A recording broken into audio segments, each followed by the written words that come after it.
તને મનમાં વહેમ હોય છે કે હાઇબ્રિડ હોય સારું થાય. આ ચાલો તમને રીંગણીમાં દેખાડી દઉં કે 10 વર્ષથી જેની જે રીંગણી વાવી છે એનું ઉત્પાદન કેવું હોય ને આજ તમને દેખાડું છું. તમારા મનનો વહેમ છે ને એને આજ કાઢવાનો છું. સૌ પ્રથમ તમે છે તે ઉત્પાદન જોઈ લ્યો. પહેલા પ્રથમ તો તમે જે આ રીંગણ છે આ જોઈ લો. તમે આ રીંગણનો બાપ છે. તમે કોઈ એમ કહેતા હોય કે હાઇબ્રિડનો બાપ છે. તમે જોઈ લો, દેશી વેરાયટી છે.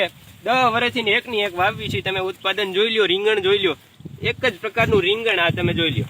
કોઈ એમ કહેતું હોય ને કે હાઇબ્રિડ વાવો એટલે સારું થાય ને ઓલું થાય ને ફલાણું થાય ને ઢીકડું થાય. તમે જોઈ લો, અત્યારે 10 વર્ષથી દેશી વેરાયટી વાવી છે. તમે જોઈ લો, આ રીંગણ છે બધા